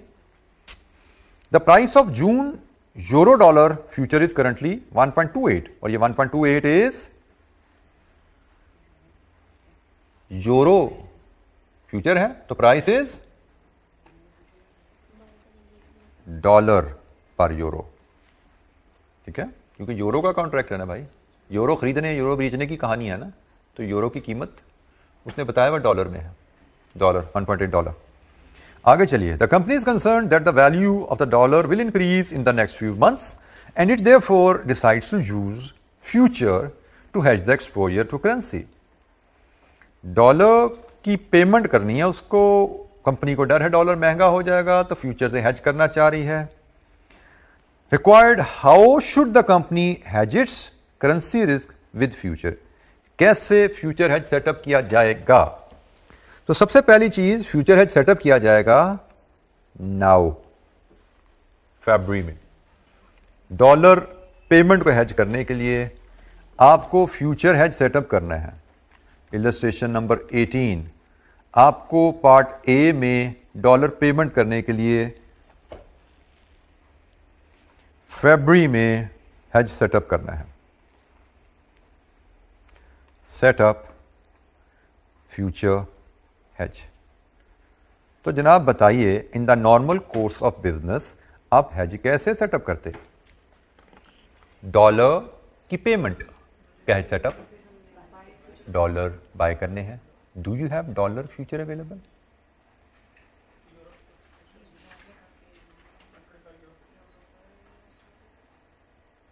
डॉलर पेमेंट करनी है, डॉलर बाय करने हैं। Can you have agreement to buy dollar in this situation? The answer is no. The only agreements are available to buy और sell euros, and buying selling euro against which currency? Dollar, क्योंकि euro की price is given in dollar. तो हमने कहा जी हमें हकीकत में तो डॉलर बाय करने का एग्रीमेंट चाहिए और डॉलर की कीमत हम हकीकत में यूरो में पे करना चाहते हैं। हकीकत में हमें डॉलर बाय करने का एग्रीमेंट चाहिए जिसकी कीमत हम यूरो में पे करना चाहते हैं, लेकिन such agreement is not available. Agreements are available only to buy और सेल यूरो अगेंस्ट डॉलर। तो अभी हम डॉलर बाय नहीं कर सकते, एग्रीमेंट अवेलेबल नहीं है, तो यूरो सेल करने का तो है ना।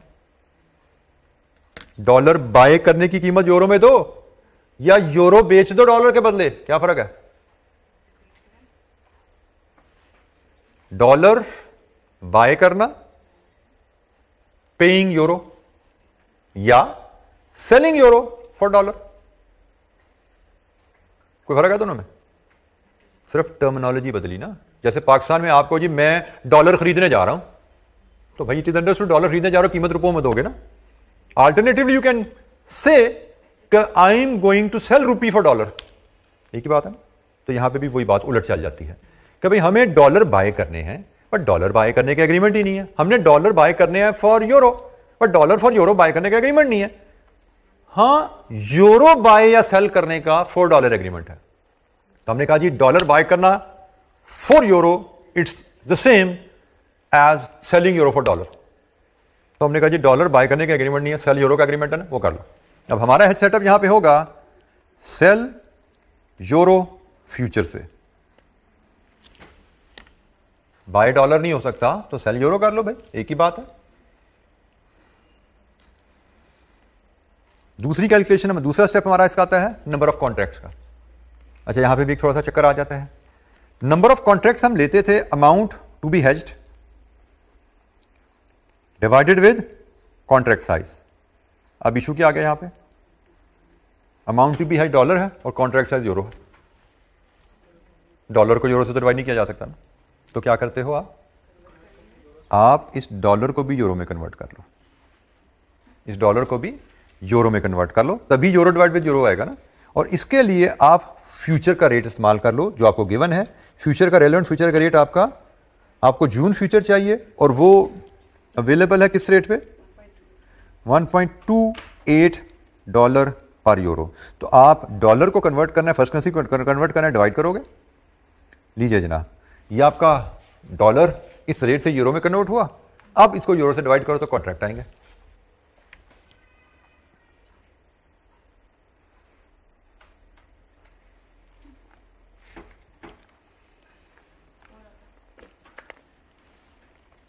क्या जी, 4 राउंड 4. चले, ये आपका अब हेज सेटअप हुआ.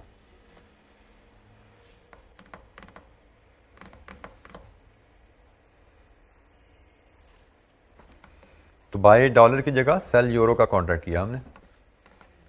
तो एक तो हमने यहां पे उल्टा काम हुआ और दूसरा ये एडिशनल स्टेप आ गया जो पहले नहीं आ रहा था.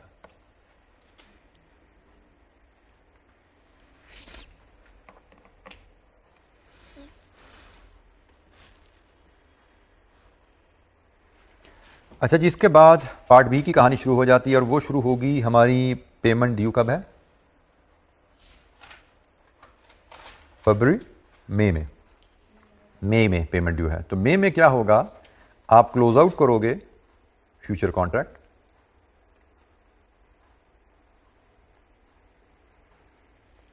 क्लोज आउट करेंगे आप फ्यूचर कॉन्ट्रैक्ट.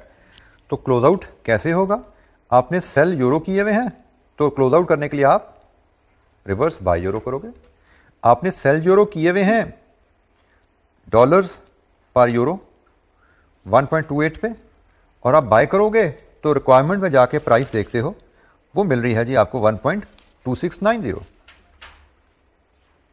तो आपको तो यहां पे मिल रहा है जी गेन. कितना गेन मिल रहा है जी,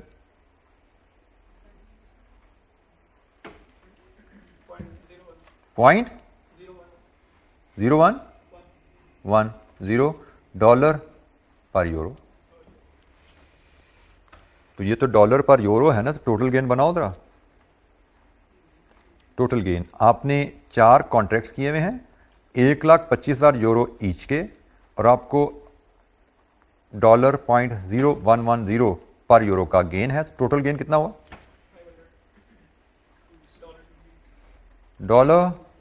$500 $5,500.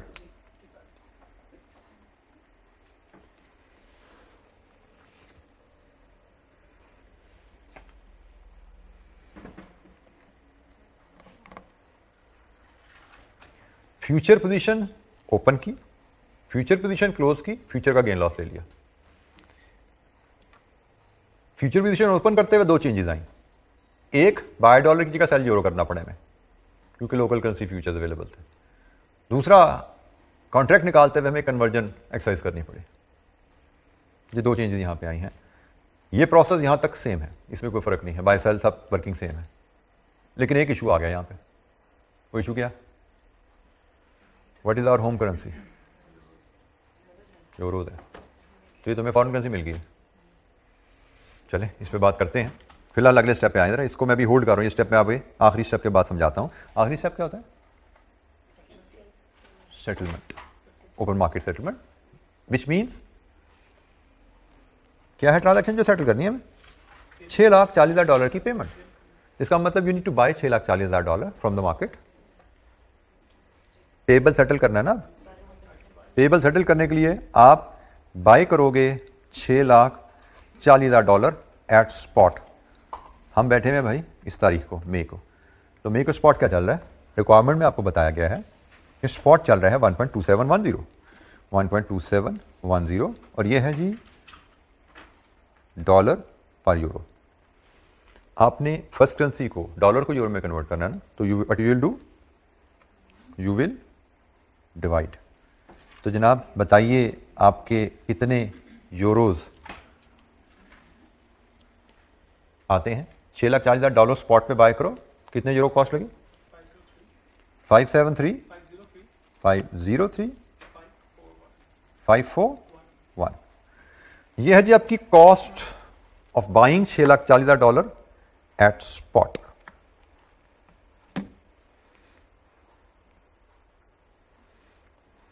जी यहां तक कोई इशू? अब क्या करना है? इसमें इसको एडजस्ट करना है, बट ये है यूरो, ये है डॉलर, तो कन्वर्ट कर लो और एडजस्ट कर लो।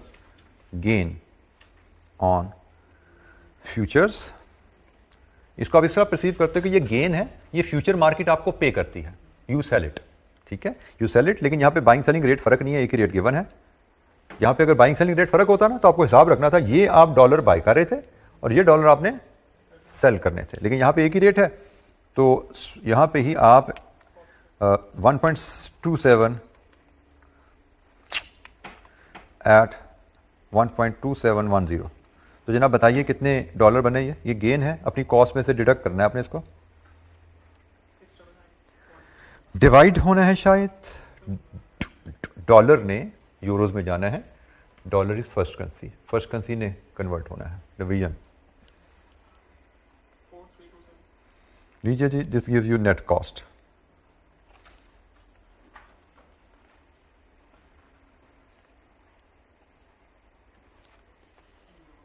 नेट कॉस्ट, तो ये हमने एक फॉरेन करेंसी पेमेंट है लोकल करेंसी फ्यूचर कॉन्ट्रैक्ट से बनाया। फॉरेन करेंसी पेमेंट है लोकल करेंसी फ्यूचर से बनाया। ये जो 4 तस्वीरें खींची थी उसमें तीसरी तस्वीर अभी इस्तेमाल की है। इसकी कहानी अब यहां से चाहो तो आप पढ़ सकते हो। ये ट्रांजैक्शन किया ना हमने यही स्टेप फॉलो किए हैं, आप इनको यहां से देखते हैं।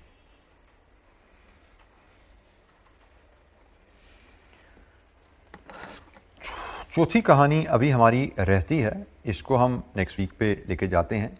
हमने यहाँ पे इलस्ट्रेशन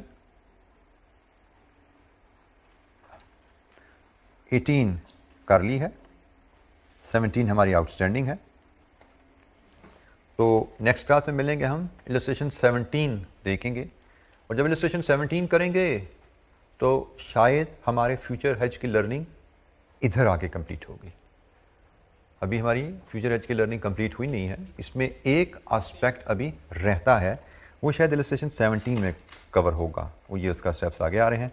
18 हम ऑलरेडी कर चुके हैं, तो बेसिकली इलस्ट्रेशन 17 में एक एस्पेक्ट सीखेंगे, इलस्ट्रेशन 19 उसकी रिवीजन एक्टिविटी करेंगे, and then will move to the next tool options. ठीक है जी, तो ये जी हमारी आज की कहानी यहाँ पे ख़त्म हुई। बाकी इंशाल्लाह नेक्स्ट वीक मिलेंगे, इसको आगे लेके चलेंगे। नेक्स्ट वीक में हम ऑप्शंस क्लोज कर लेंगे। Options will not be a big deal, मतलब मंडे को हम शुरू करेंगे, ट्यूसडे को शायद क्लोज हो रहा होगा, और मुझे लगता है कि इसके बाद नेक्स्ट वीक में ही हम यहाँ पहुँच रहे होंगे। ठीक है, क्योंकि आपने देखा हमने क्वेश्चन जो मैंने इनिशियल डिस्कस कर रहा था, कभी आपसे बात हुई थी, क्वेश्चन हम टुवर्ड्स एंड इकट्ठे जाके करेंगे, क्योंकि हमारी जो इलस्ट्रेशन है वो काफ़ी कंप्रीहेंसिव है, फुली एग्जाम लेवल तक के टेक्निकल चीज़ें यहाँ कवर हो रही हैं। ठीक है, तो क्वेश्चन हम एंड में करेंगे नेक्स्ट वीक में ही, मंडे को ट्यूसडे को शायद इंटरेस्ट रेट रिस्क मैनेजमेंट शायद शुरू हो, वेडनेसडे तो फॉर श्योर है, वेडनेसडे को हम ये डिस्कस कर रहे होंगे। थैंक यू, अस्सलाम वालेकुम।